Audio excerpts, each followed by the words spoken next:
This weekend, England take on Wales in the second leg of their two-leg Rugby World Cup warm-up matches. Now, this weekend is extremely important for England to get back to winning ways following Wales' comprehensive win in Cardiff last weekend. Last weekend, England didn't even score a single try, with Welsh defence coming out on top with some superb defensive displays. Now, England have come into this match with a much stronger 15, which I'll be running through just shortly, and Wales have come in with a rather changed team, with a lot of new names and a lot of inexperience. So if England were to lose this game, it would be a hammer blow to their World Cup preparations, considering they'll be losing at home to what is a very inexperienced and a very changed Welsh team. Now, I'm just going to run through the England team. So Joe Marler comes in for Ellis Genge. Joe Marler was a player that I didn't select in my World Cup squad. Offers some brilliant scrummaging, but I don't believe he offers an awful lot around that, especially in attack. But I'd happily eat my words and eat a little bit of humble pie if he has a brilliant game. So I hope Joe Marler goes well and proves to me why he should be included in the Rugby World Cup squad. Jamie George, England's probably most important player to keep fit. I didn't believe that England would risk him in a warm-up game, considering if he gets injured, we only have Theo, Dan and Jack Walker, who are very inexperienced players. Will Stewart comes in on the tight head, with a lot of England fans believing he is the starting tight head prop and is superior to Carl Sinclair. Itoje partners George Martin in the second row, Itoje being one of England's standout names but has been struggling with discipline and penalty count in recent times. George Martin coming off a poor performance, I believe, against Wales last time out with a lot of handling errors and didn't really impose himself on the game, so this is almost his second chance to improve.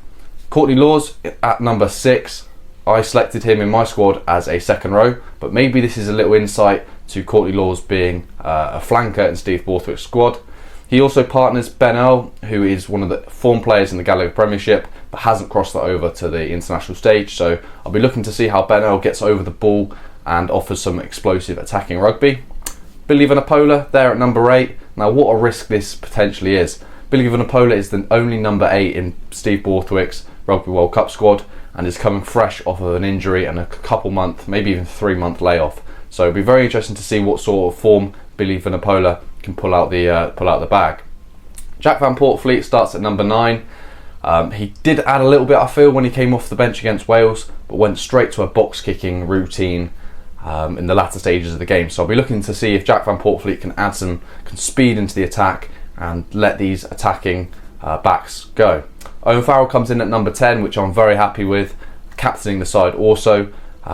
Farrell is one of the form players in the Gallagher Premiership and an amazing final, and I'm so happy to see that he's not playing 12, as I think it's been proven over the time that Owen Farrell is a fly half, not a centre. So yeah, it'll be very interesting to see how Farrell gets on with Lawrence and Marchant in the centres.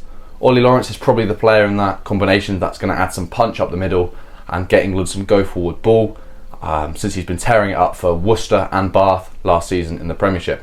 Joe Marchant had an impressive defensive game against Wales, but attacking wise he didn't really use his abilities, his speed and his footwork, which I was expecting him to, especially as he was partnered up with Marcus Smith. So he gets the second roll of the dice to show what he can do, and maybe with Ollie Lawrence at 12 adding a bit of punch, more so than Guy Porter last weekend, maybe that allow him a little bit more time on the ball to exploit the Welsh defence. Henry Arundel comes in on the right wing. Arundel is one of those just electric players, but the last time he played for England against Ireland, he never really lit the pitch alight. His inexperience cost him at times, especially aerially, and when he was attacking he got turned over a couple times. So look, Steve Borthwick's taken the punt with Arundel, definitely in the Rugby World Cup squad, but now it's up to him to prove Steve Borthwick right and prove that he can cross over some club form for London Irish back into the England jersey. Elliot Daly is seen on the left wing.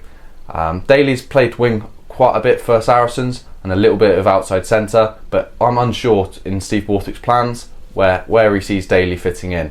Is he seeing Daly as a cover for fullback? Is he seeing him as a wing? Or is he seeing as an outside centre option? I'll be very interested to know in the comments where you think Daly fits in, what is his best position. He's not the paciest of wings, he's not particularly good under the high ball, but he offers some great attacking abilities in terms of footwork and the ability to draw and pass. At fullback is the ever-present Freddie Stewart, offering the security under the high ball. In terms of the depth in English rugby, fullback isn't really the place where we've got lots of depth. It's only really Anthony Watson in the World Cup squad, maybe Elliot Daly that can fill in there. So be looking to see how Freddie Stewart can stay fit throughout the whole Rugby World Cup. Now Wales coming off the impressive win last weekend with a very changed team.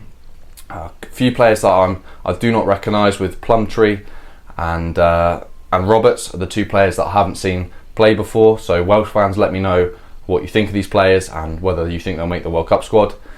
Dewey Lake comes in as a player that I'm very impressed with from recent years. Very explosive, sort of a Luke Cowan-Dickey is the sort of player I'd compare him to in terms of the explosive running and reasonably good line-out darts.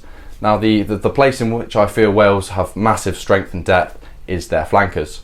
Now Dan Lydia is a player which has got heaps of experience for Wales, and especially at that breakdown time, Bennell and Courtney Lawes will have to keep an eye out, because Dan Lydia is amazing over the ball, and also Tommy Raffel. Tommy Raffel is one of Leicester Tigers' standout players in the Gallagher Premiership, and his ability to sort of hover behind the defensive line, as soon as a tackle's made, lock onto that ball and get the turnover or the holding on penalty. So that's a player they definitely need to watch out for.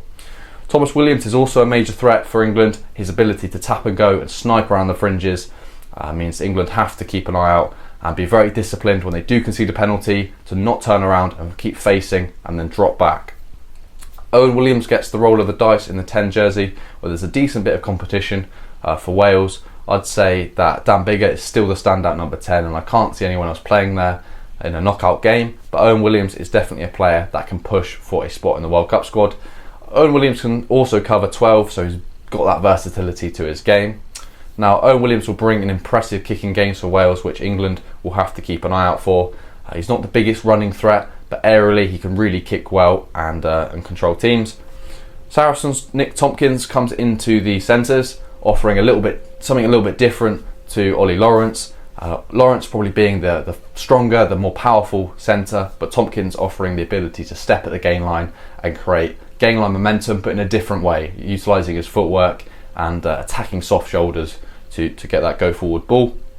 Now the experienced wing of Josh Adams, the British and Irish Lion himself, will be a danger for England, and it means that the likes of Elliot Daly and Henry Arundel will have to keep on their toes to make sure that Adams doesn't get under those high balls, which he's brilliant at, competing, winning possession, and also his ability to beat defenders one-on-one. Liam Williams, one of Wales's most impressive players over the last sort of 4 or 5 years. He always steps up in the big games and manages to control the air phenomenally. So Liam Williams against Freddie Stewart in the air will be one hell of a contest if we get to see it, and it'll be interesting to see who comes out on top. So this is a very important game for England, less so for Wales. If Wales were to lose this game, well, they can just say it's changed team. Whereas England, they've got their World Cup squad captain playing, some of their informed players with the likes of Lawrence and Stewart, and that forward pack especially, bar probably Marler and Martin, it could be one of the forward packs that England and Steve Borthwick selects for the Rugby World Cup. So England really need to get back to winning ways in what I'm describing as pretty much a must-win game. Now the bookies have England as 13 points favourites. Now this potentially is a very wide margin considering what happened last week and the dominance the Welsh forwards had in the defensive region, and England couldn't penetrate it. But I'd like to think England will be a little bit more adventurous this weekend and score a couple tries at least. Last weekend was a very tight encounter with not many points being scored, only 14 points in the second half. Now I expect this game to be a little bit more open, and I expect England to score a few more points, but maybe that is me overlooking Wales slightly, with a reasonable amount of experience and a reasonable amount of informed players like the likes of Tommy Raffel in their squad. So yeah, this is a very important game for England, and I'll be very interested to see what your score predictions are. I believe England will come away with around about a 10-point win, but look, I thought England were going to win last weekend, and there's a lot of English bias in this room, so I wouldn't be surprised if Wales were to close that margin or even come away with a win themselves. But yeah, let me know what you think of the game in the comment section below. Who's going to win? Who's going to be the standout performers? And I look forward to watching the game on Saturday and then reviewing it. So yeah, thank you very much for watching.